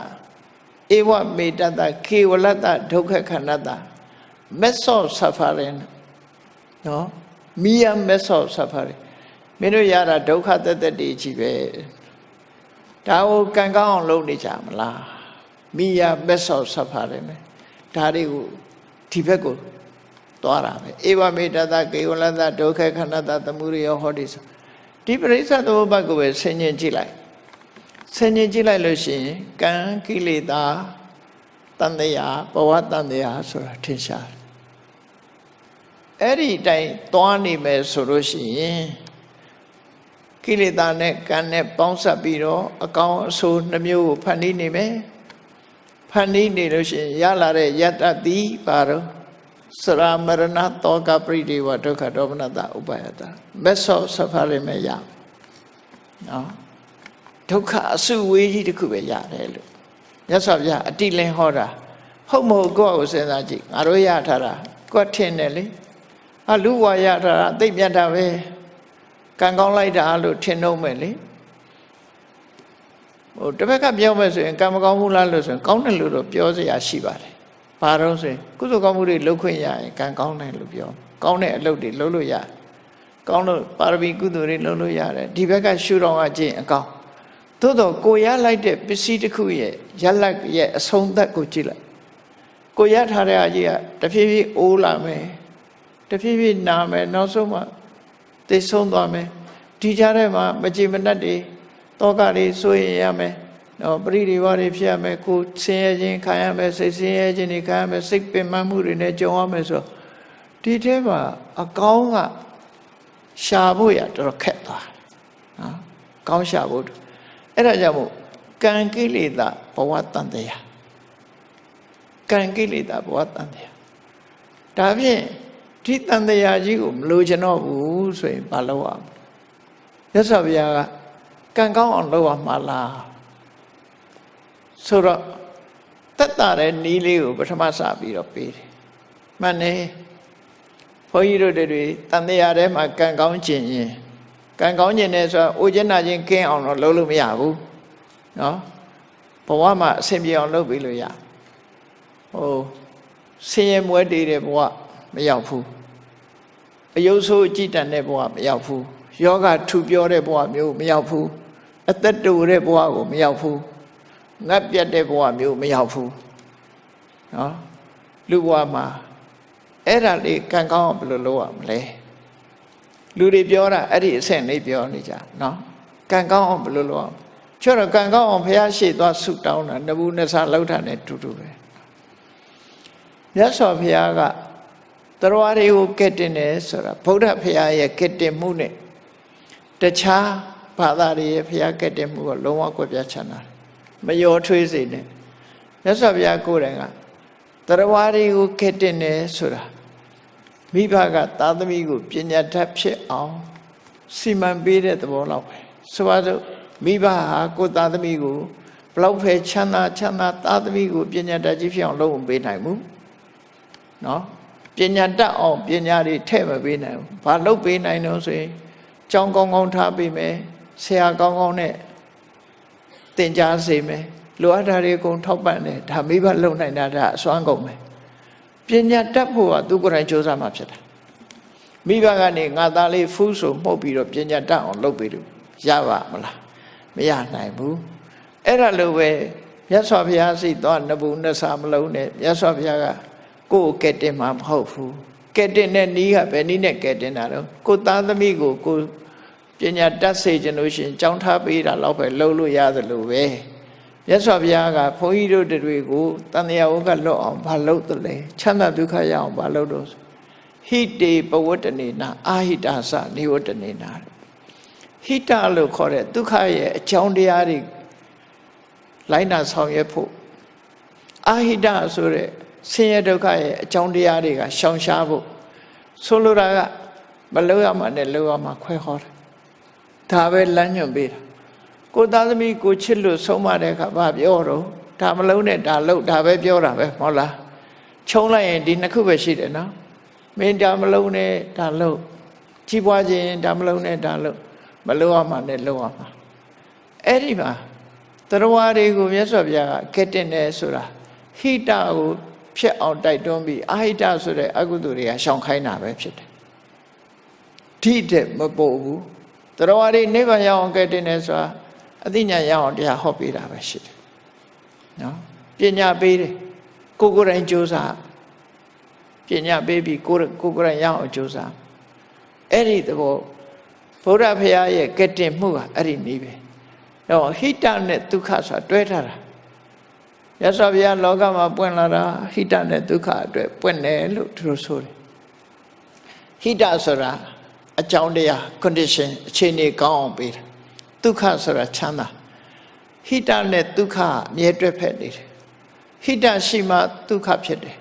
ဒုက္ခကိုတိုက်ရိုက်ပေးလို့မရဘူးပဿနာတော့တိုက်ရိုက်ပေးလို့ရတယ်ဒုက္ခကိုတိုက်ရိုက်ပေးလို့မရဘူးနော်အဲ့တော့ဒုက္ခကိုပေးချင်လို့ရှိရင်ဘာလုပ်ရလဲဟိတကိုပဲလုပ်ခိုင်းရတယ်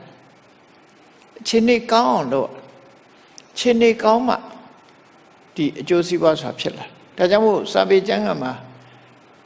ရသော်ဘုရားလောကမှာပွင့်လာတာဟိတဒုက္ခအတွက်ကပွင့်လာတယ်ဆိုတာအကြောင်းနဲ့အကျိုးတွဲဖက်ပြီးပြောထားတာအဲ့ဒါဟိတကအကြောင်းတရားဒုက္ခကအကျိုးတရားအကြောင်းနဲ့အကျိုးနှစ်ခုပေါင်းစပ်ဒါကြောင့်မို့ဟိတေဘဝတ္တနေနအာဟိတသနေဝတ္တနေနတတ္တနံပယံဟိတတိတရဝါရီကြားရောက်နေတဲ့ဆင်းရဲဒုက္ခကိုမြတ်စွာဘုရားဘယ်လို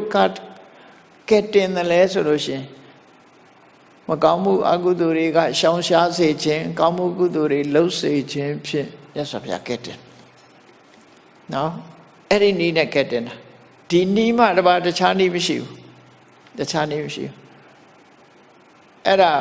လောကလူတွေကတော့ဘုရားတကိုးကြည့်တယ်ငါ့ကိုတကိုးနဲ့ကဲလိုက်မယ်လို့ဒီလိုယုံကြည်ယူဆနေကြတာလောကမှာကိုသားသမီးတောင်ကိုကဲလို့မရဘူးလေကိုသားသမီးတောင်ကိုကဲလို့မရဘူး။အိုခြင်းနာခြင်းသိခြင်းကဘယ်လိုလုပ်ကဲလို့ရရင်အကုန်ကဲကြမှာပေါ့မအိုရဘူးမနာရဘူးလို့မရဘူး။အဲ့တော့မအိုအောင်မနာအောင်အိုခြင်းနာခြင်းရဲ့အကြောင်းတရားတွေကိုဖယ်ရှားဖို့ပဲရှိတယ်ပေါ့။အေးကောင်းပြီကံရဲ့ကိလေသာရဲ့ဘဝတန်တရားရဲ့ဒီကံနဲ့ကိလေသာပေါင်းစပ်နေသမျှဘဝတန်တရားရှိနေဦးမှာအဲ့တော့ဘဝတန်တရားနဲ့အဆက်ဖြတ်ခြင်းဘာလို့ရကံကိုပယ်ရမလားဆိုတော့ကံကိုပယ်ကြမလို့ပယ်ရမှာကကိလေသာကိုပဲပယ်ရမှာဖြစ်တယ်ဒါမို့ကိလေသာကိုပယ်ဖို့တရားကျင့်ကြတာဖြစ်တယ်ပေါ့အဲ့ဒီမဲ့ကိလေသာဆိုတာအဝိဇ္ဇာဟာလည်းကိလေသာပဲပရိစ္ဆေသမုပ္ပါဒ်မှာပါတဲ့အဝိဇ္ဇာနော်တဏှာဥပါဒံအဲ့ဒါတွေကကိလေသာအဓိကအဝိဇ္ဇာနဲ့တဏှာကိုအဓိကထားပြီးတော့တန်တရားရဲ့ဝိမြစ်နှစ်ခုဆိုပြီးတော့နော်ဒီနှစ်ခုဟာအမှန်မသိတာအမှန်မသိတော့လိုချင်တယ်အဲ့ဒီနှစ်ခုကပေါင်းဆက်ပြီးတော့ဒုက္ခပေးနေအဲ့ဒီကိလေသာနှစ်ခုရှင်းလိုက်နိုင်ပြီဆိုလို့ရှိရင်တော့တန်တရားဝကလွတ်သွားမယ်ခုနကံလေးကအလုံးလွတ်သွားနိုင်ကံကိုပယ်လို့မရဘူးကံကိုပယ်လို့မရဘူးဆိုတာဘာကြောင့်လဲဆိုရင်လုတ်ပြီးသားတစ်ခုကိုမလုပ်ရသေးဘူးလို့ပြောလို့မှရမှာမရတာပြီးသားကိစ္စတစ်ခုကိုဥပမာတစ်ခုကိုလှုပ်လိုက်တယ်လှုပ်လိုက်ပြီးသားတစ်ခုကသူကပြီးသွားပြီရဇတ်တွေလည်းထွက်သွားအဲ့ဒါကိုဘယ်လိုလုပ်ဖြတ်မလဲဥပမာမနေ့ကအခုဒီကနေ့ရဲ့မနေ့ကရဲ့နောက်တရက်ရဲ့သုံးခုရှိတယ်ပေါ့ yes 3ပေါ့နော်မနေ့ကိုပြန်ယူလို့ရမလားရဘူးပြီးခဲ့ပြီနော်မနေ့ကဟာကိုပြန်ယူလို့မရဘူးအဲ့တော့အဲ့ဒါလိုပဲကံတစ်ခုကပြီးခဲ့ပြီးသားဖြစ်လို့ပြင်လို့လည်းမရဘူးလုပ်လို့လည်းမရဘူး what have done cannot be undone what have done လုပ်ပြီးသားတွေမှန်တယ်ဗျ cannot be undone မလုပ်ရသေးဘူးလို့လုပ်လို့မရဘူးပြီးသွားပြီအဲ့တော့ကံဆိုတာပြင်လို့ရတဲ့အရာမဟုတ်ဘူးကံဆိုတာပြင်လို့မရဘူးဒါဖြင့်မေးကြလိုက်ပဲပြင်မာပြီးတော့ကြောတာပြင်တာမဟုတ်ဘူးလားလို့ဆိုမဟုတ်ဘူးပြင်တာလို့ပြောခြင်းနဲ့ပြောပြင်မာလိုက်တဲ့အကုသိုလ်ကံကဒီဘဝတည်းမဲ့အကျိုးပေးနိုင်တဲ့ဒိဋ္ဌဓမ္မဝေဒနိယကံဖြစ်တယ်အဲ့ဒီဒိဋ္ဌဓမ္မဝေဒနိယအကုသိုလ်ကံကိုဒီတောင်းပန်လိုက်ခြင်းအပြင်ကိုလှုပ်ပြီးသားကိုမလှုပ်ဘူးလို့အတိမပြုတာမဟုတ်ဘူးဒီဟာအတွက်တအုံနှွေးဖြစ်နေတဲ့စိတ်ပူပန်မှုကိုဟန့်တာပေးလိုက်တာပဲရှိနောက်ထပ်ဆက်မဖြစ်တော့ဒီလိုဆိုလို့လားကံဆိုတာနှစ်ခုရှိတယ်မှတ်ထားဖို့ရတာ အာရမ္ဗစဝိပတိတာရစပါဠိလိုပြောရင်အာရမ္ဗစဆိုတာလှုပ်ခြင်းကြောင့်ဖြစ်တာတခုဝိပတိတာရစဆိုတာပြန်လှန်ပြီးတော့စိတ်မကောင်းခြင်းကြောင့်ဖြစ်တာနော်စိတ်ထဲမှာဒေါဝနွေးနွေးဖြစ်ခြင်းကြောင့်ဖြစ်တာနှစ်ခုရှိတယ်အဲ့ဒီထဲမှာတားမြစ်တာကဘယ်ဟာကိုတားမြစ်တာတော့ဩဃတနဲ့ကြော့ပြီးတော့တောင်းပန်ပြီးတော့ကံတွေကလွတ်အောင်ကြိုးစားတာဝိပတိတာရစကံကိုပြောတာအာရမ္ဗစကံကလှုပ်ပြီးခဲ့ပြီလှုပ်ပြီးခဲ့တာကိုဘယ်တော့မှအန်တန်လှုပ်လို့မရဘူးလှုပ်ပြီးသွားပြီသူကနော်အန်တန်လှုပ်လို့မရတော့ဘူးလှုပ်ပြီးသွားပြီသို့တော့အဲ့ဒီလှုပ်မိတဲ့အမှားကိုအမှားလို့မြင်တယ်နောက်ထပ်မလှုပ်အောင်ထိမ့်သိမ်းရှော့ရှော့မယ်အဲ့ဒီနီးနဲ့သူကယောပါသွားစေတယ်ပေါ့ဒီလိုသာဆိုတာနော်ယောပါသွားစေတယ်တချို့လွယ်လွယ်တွေးတယ်မဟုတ်တာတွေလှုပ်ကြောလိုက်ကြည်ရောအောင်မိထိတ်ခောက်ပြီးတော့ကြောနေကြမှာပေါ့အဲ့လိုအဓိပ္ပာယ်မျိုးမဟုတ်ဘူးနော်အဲ့တော့ပြမမိတ်ကယ်သည်ရှိသောထိုအပြစ်တို့ကိုပျောက်ပါစေခြင်းကြောင့်ကအဲ့ဒီမှားယွင်းတာအတွက်ဒုက္ခမရောက်ဖို့အတွက်မှားမိတဲ့အပြစ်ကကြောလိုက်ုံနဲ့လည်းတစ်ခါတလေပျောက်ချင်မှပျောက်မှာကောကိုလှုပ်တဲ့အရှိန်ကဘယ်လောက်ရှိသလဲစဉ်းစားကြည့်ပေါ့နော်အဲ့တော့တန်တရားမှာတန်တရားခရီးသွားအမှားလှုပ်ခဲ့တာတွေဟာပျောက်သွားတာတွေမရှိဘူးပြန်ပြီးတော့အကျိုးတရားအနေနဲ့ပေါ်လာတတ်တယ်ပေါ့အဲ့ဒါကိုတတိထားမှာဖြစ်တယ်အလွယ်နဲ့အမှားမလုပ်နဲ့အဲ့တော့ဒီအမှားအတွက်စိတ်ပူနေတာတော့ပျောက်သွားတယ်စိတ်ပူပြီးတော့ဒါမှားတယ်နောက်ထပ်မမှားစေရပါဘူးဆိုကံဆိုတာပဲထိအောင်လိုက်တော့ဆိုခန္ဓာရှိနေတယ်များလိုက်နေမှာမြတ်စွာဘုရားတော်ကြားမှုတယ်မဟုတ်လားဖရာတော်ပေးဆက်ရတဲ့ကံကြမ္မာဝကြွေးများဆိုတာလေရှင်မမောက္ကလယန္တာဖြစ်သွားပြီအတိတ်ဘဝကကံဆိုးကြောင့်မို့လို့လူသက်ခံရတာပဲအဲ့တော့လွတ်သွားတယ်လို့ပြောတာမဟုတ်ဘူးเนาะလွတ်သွားတယ်လို့ပြောတာမဟုတ်ဘူးအဲ့တော့ခန္ဓာကုန်ရင်တော့ခန္ဓာမရှိတော့ရင်တော့အကျိုးပေးစရာမရှိတော့ဘူးပေါ့အဲ့ဒီနည်းနဲ့တော့လွတ်လွတ်ရမယ်အေးဒါကြောင့်မို့ဒီရသော်ဘုရားရဲ့ဒီကံနဲ့ပတ်သက်တာကအမှားကိုအမှားလို့မြင်ခြင်းအမှန်ဖြစ်အောင်တရားနဲ့တရားနိလန်းတကြလိုက်နာကျင့်သုံးခြင်းနောင်ရှောင်ခြင်းဆိုတဲ့ဒီသုံးချက်နဲ့အမှားတွေရောပါစေတယ်လို့ဒီလိုဆိုတယ်ပေါ့နော်အမှားတွေရောပါအောင်လုပ်ရတာဖြစ်တယ်အဲ့တော့ကံရဲ့ကိလေသာရဲ့ဘဝတန်တရားကလွတ်ချင်ပြီဆိုတဲ့အခါကျတော့ဘယ်သူကိုဖယ်ရမှာတော့ဆိုကိလေသာကိုဖယ်ရဒါပြင်ကိလေသာကိုဖယ်ဖို့ကြတော့ဘယ်လိုကံမျိုးကိုယ်တဏ္ဍမှာလောက်ရမလို့ဆိုလို့ရှိရင်မြတ်စွာဘုရားကအဲ့ဒီမှာအစကစပြီးတော့တိလကနေစပြီးတော့ပြောကိုလောကလူတွေဟာချစ်ကြတယ်ခင်ကြတယ်ဆိုလို့ရှိရင်ကိုမကောင်းတဲ့စိတ်ဓာတ်တွေမရှိအောင်အရင်ကြိုးစားမကောင်းတဲ့လုပ်ရတွေမဖြစ်အောင်ဒါကိုမြတ်စွာဘုရားအတ္တနင်းစေပိယံစင်ညာနတ်နံဗပေနတန်ယုစေကိုတံမိုးထားမှန်သိတဲ့ပုဂ္ဂိုလ်ဟာတဲ့ကိုဘယ်တော့မှမကောင်းမှုအကုသိုလ်တွေနဲ့မလွှမ်းမိုးမိပါစေနဲ့မရှင်တွဲမိပါစေနဲ့ဘာဖြစ်လို့တော့ဆိုရင်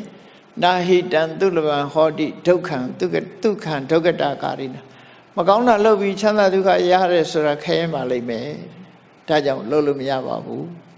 ဟောတာမြတ်စွာဘုရားဟောတဲ့ကံကြမ္မာရဲ့ပုံဒါဖြင့်ဘာလို့ရမလို့ဆိုရင်တတ္တမကရိယကလျာဏနိစယံတံပရာယိကဓမ္မလုံးဘဝထီအောင်ကောင်းကျိုးချမ်းသာတွေပေးနိုင်တဲ့ကုသိုလ်ကောင်းမှုကိုလုပ်ပါတဲ့ဒါတန်တရားထဲမှာပြောတာကုသိုလ်ကောင်းမှုတွေကိုလုပ်ပါအဲ့ဒီကုသိုလ်ကောင်းမှုတွေကပုံညာနိပရလောကသမေပဋိဋ္ဌာဟောတိပါနေနာကုသိုလ်ကောင်းမှုတွေဟာတမလွန်လောကသွားတဲ့အခါမှာကိုယ့်အတွက်အားကိုးအားထားရဖြစ်ပါတယ်ဟောဒါကံကြမ္မာနဲ့ပတ်သက်ပြီးကံကောင်းအောင်လုပ်တဲ့နည်းကိုပြောတာနော်ကဲလုံးဝခွင့်လွန်ကျွဘဝတန်တရားကခင်းလွတ်ခြင်းနဲ့ဆိုလို့ရှိရင်မဂ္ဂင်၈ပါးအကျင့်တရားဝိပဿနာတရားပဲအထောက်အမှာဖြစ်တယ်ဝိပဿနာတရားကိုလည်းပဲအထုတ်လိုက်တဲ့အခါမှာဝိပဿနာတရားအထုတ်ရာကနေပြီးတော့ဝိပဿနာတရားအထုတ်တယ်ဆိုတာသဘာဝတရားကိုအမှန်သိအောင်လုပ်တာဖြစ်တယ်အမှန်မသိလို့ရှိရင်ကိုယ်ကတွေ့တာစရာကြီးလို့ထင်နေတယ် တဏှာအမြင်အဝိဇ္ဇာကြောင့်တဏှာအမြင်နဲ့တွေ့တာနေတယ်အဲ့ဒါတွေ့တာမှုကိုရှင်းနိုင်အောင်ဝိပဿနာဉာဏ်နဲ့အမှန်မြင်အောင်ကြည့်ခိုင်းတယ်မှန်မြင်အောင်ကြည့်ခိုင်းလိုက်တဲ့အခါကျတော့ကိုရထားတဲ့ခန္ဓာကိုယ်ကြီးကတကယ်ကြည့်လိုက်မယ်ဆိုရင်จิตနဲ့ဆရာတစ်ခုမှမရှိဘူးဘာကြောင့်မရှိတာတော့ဆိုရင်ထာဝရလည်းပြောင်းလဲနေတယ်အဆိုးဘက်ကိုပြောင်းလဲနေတယ်ဝိပရိနာမဓမ္မ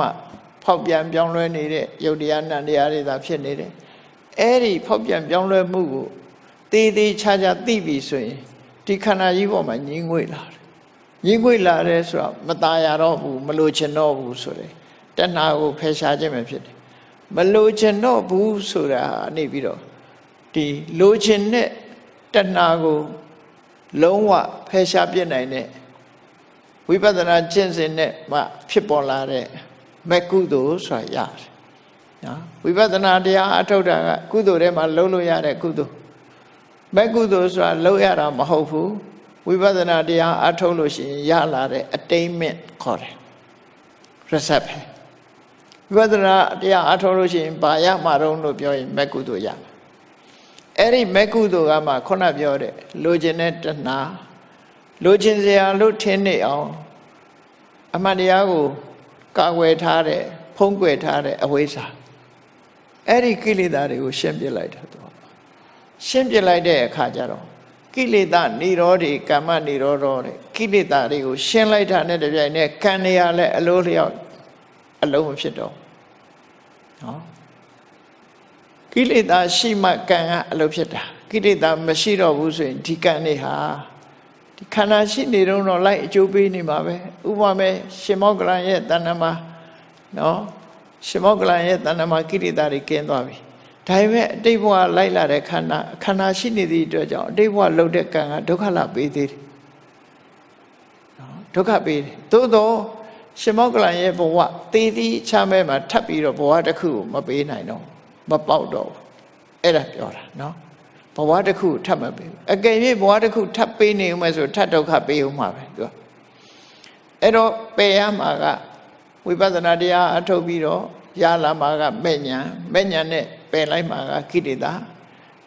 တွေချုပ်သွားလို့ရှိရင်ကိလေသာនិရောဓိကမ္မនិရောဓောကြည့်ပဋိစ္စသမုပ္ပါဒ်ကိုကြည့်လိုက်အဝိဇ္ဇာယတွေ့ဝအတ္တိတဝိရာဂនិရောဓသင်္ခါရនិရောဓောအဝိဇ္ဇာချုပ်ရင်သင်္ခါရချုပ်တယ်ဆိုတာကိလေသာချုပ်ရင်ပြောမယ်ဆိုရင်ကံချုပ်တယ်လို့ပြောတာပဲတူတူပဲเนาะအဝိဇ္ဇာကကိလေသာအဝိဇ္ဇာချုပ်လို့ရှိရင်သင်္ခါရនិရောဓောကံတရားတွေချုပ်တယ်ကံတရားတွေချုပ်လို့ရှိရင်ဝိညာဏនិရောဓောအကျိုးတရားတွေချုပ်တယ်လို့ပြောဟိုနောက်ပိုင်းကျတော့လေတဏှာនិရောဓဥပါရဏនិရောဓဥပါရဏនិရောဓဘဝនិရောဓဒါတွေချုပ်တာကိုပြောသွားတာเนาะအဲ့ဒီမှာလည်းပဲတဏှာနဲ့ဥပါဒံကကိလေသာဘဝဆိုတာကာမဘဝကကံဟောကိလေသာချုပ်ရင်ကံချုပ်တယ်အဲ့တော့ကံဆိုတာကဒီတိုင်းဖယ်ရှားလို့ရတဲ့အရာမဟုတ်ဘူးဒါကြောင့်မို့လို့ကိလေသာကိုသာပယ်တာဖြစ်တယ်ပေါ့ဒါကိုကိလေသာကိုပယ်ဖို့ကြိုးစားအထောက်တာမှန်ကန်တဲ့လမ်းကြောင်းဖြစ်တယ်ပေါ့အကျိုးတရားကိုလည်းရှောင်ရမှာမဟုတ်ဘူးကိလေသာကိုပဲဖယ်ရှားမှာဖြစ်တယ်ကိလေသာဖယ်ရှားလိုက်တာနဲ့တပြိုင်နက်ကံတရားတွေဟာအကျိုးမပေးတော့ဘူးလို့အဲ့ဒီအကျိုးမပေးတော့ခြင်းသည်သာလဲဘဝတန်တရားဆိုတာပြတ်တောက်သွားခြင်းနိဗ္ဗာန်ကိုမျက်မှောက်ပြုခြင်းပဲဖြစ်တယ်ဆိုတာဘုရားဘာသာရဲ့မြတ်ဗုဒ္ဓရဲ့အဆုံးအမမှာဒီလိုသဘောပေါက်နားလည်ရမှာဖြစ်ပါတယ်တန်တရားထဲမှာရှိနေတဲ့အချိန်တော့မကောင်းတာတွေကိုရှောင်ရမယ်ကောင်းတာတွေကိုလုပ်ရမယ်တန်တရားထဲမှာချမ်းသာဒုက္ခအထိုက်လျောက်တော့ရနိုင်တယ်တန်တရားကလုံးဝလွတ်ဖို့ကြတော့ကိလေသာကိုဖယ်ဖို့ကြိုးစားရမှာပဲဖြစ်တယ်ပေါ့ကိလေသာညှော်နေသွားလေးချမ်းသာဒုက္ခပူရလေးပဲဒီလိုဖြစ်မှာဒါကြောင့်ကံကိလေသာနဲ့ဘဝတန်တရားအကြောင်းကိုအချင်းအားဖြင့်အခုလိုရှင်းပြတာဖြစ်ပါတယ်တရားချစ်ခင်သူတော်စင်ပြိဿအပေါင်းတို့ဘဝတန်တရားကံနဲ့ကိလေသာရှိနေတယ်မြတ်ဘဝတန်တရားရှိနေဥမှာပဲဖြစ်တယ်ဘဝတန်တရားရှိနေတယ်မြတ်ဇာတိစရဗျာတိမရဏဆိုတဲ့ဒုက္ခတွေဟာရှောင်လွယ်လို့ရမှာမဟုတ်ပါဘူးဒါကြောင့်ဘဝတန်တရားကလွတ်မြောက်ဖို့အတွက်ကိလေသာကိုဖယ်ရှားရမှာဖြစ်တယ်ကိလေသာကိုဖယ်ရှားလိုက်ရင်ကံတွေဟာအလိုလျောက်အလုံးမဖြစ်ပဲနဲ့ ဘဝတန်တရားဆိုတာလဲချုပ်ငြိမ်းသွားမှာဖြစ်ပါတယ်ဒါကြောင့်မြတ်ဗုဒ္ဓရဲ့အဆုံးအမတရားတော်ကိုယုံကြည်မြတ်နိုးကြတဲ့သူတော်စင်ပုဂ္ဂိုလ်တွေဖြစ်သည့်အားလျော်စွာမှန်ကန်တဲ့လမ်းကြောင်းဖြင့်တန်တရားကလွတ်မြောက်ရလွတ်မြောက်ကြောင်းမဂ္ဂင်၈ပါးအကျင့်တရားကိုကျင့်ကြံကြိုးကိုပွားများအထောက်ခြင်းဖြင့်ဘဝတန်ត្រာချုပ်ရာနိဗ္ဗာန်ချမ်းသာကိုကိုယ်စီကိုယ်ငှမျက်မှောက်ပြုနိုင်ကြပါစေ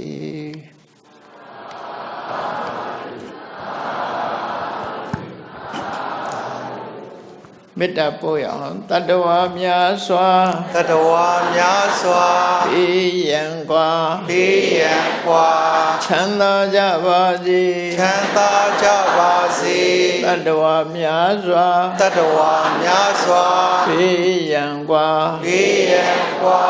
ချမ်းသာကြပါစေချမ်းသာကြပါစေမေတ္တာဤချမ်းမေတ္တာဤချမ်းသုံးငါဖြံသုံးငါဖြံငြိမ်းချမ်းကြပါစေငြိမ်းချမ်းကြပါစေမေတ္တာဤချမ်းမေတ္တာဤချမ်းသုံးငါဖြံသုံးငါဖြံငြိမ်းချမ်းကြပါစေငြိမ်းချမ်းကြပါစေသက်ရှိကျမ်းမာသက်ရှိကျမ်းမာစိတ်ချမ်းသာစိတ်ချမ်းသာလိုရာဆန္ဒပြည့်ပါစေလိုရာဆန္ဒပြည့်ပါစေသက်ရှိကျမ်းမာသက်ရှိကျမ်းမာစိတ်ချမ်းသာစိတ်ချမ်းသာလိုရာဆန္ဒပြည့်ပါစေလိုရာဆန္ဒပြည့်ပါစေဓမ္မောဒရံပိဝိတဝါနဝိသာတဗ္ဗေတမုဟတာအာစရမရာတိတိဘာဝံနိဗ္ဗာနံယန္တုတာရောဓမ္မောဒရံလောဘဒေါသမောဟစိတ်တောင်းကပြောက်ကြည်အေးတရားစေကိုပိဝိတဝါဝန္တာရွှင်ပြတောက်ကြရနာကြရကုန်သောကြောင့်ဝိသတဝေပုဆာညစ်တောင်ကိလေသာဆယတောက်ဟုသမျှတို့သည်တမုဟတပိကြဘက်တွင်ရေမတင်တဲ့ကဲ့သို့ကင်းစင်လွင်ပြောင်းပေမရောက်အောင်ပယ်ဖြောက်အကုန်သည်ဟောတုစင်စစ်မသွေဖြစ်ကြပါစေကုန်သတည်းအာစရမရံအိုခြင်းလဲกว่าနာခြင်းလဲကင်းသေးခြင်းလဲရှင်းထသောတိတိဘောင်ကိလေသာဟုဘုခသိင်ကင်းခြင်းရာအစစ်ဖြစ်ပေထသောနိဗ္ဗာန်နိဗ္ဗာန်ဟုခေါ်ဤပြုတော်သို့သာရောတရားချစ်ခင်စိတ်ကောင်းဝိညာသူတော်စင်များတို့သည်ယန္တုပါရမီအစဉ်စဉ်မြင့်တဲ့မြင့်၍မလင့်ပုံသေးဆက်ရောက်တော်မူကြပါစေကုန်သတည်းသာ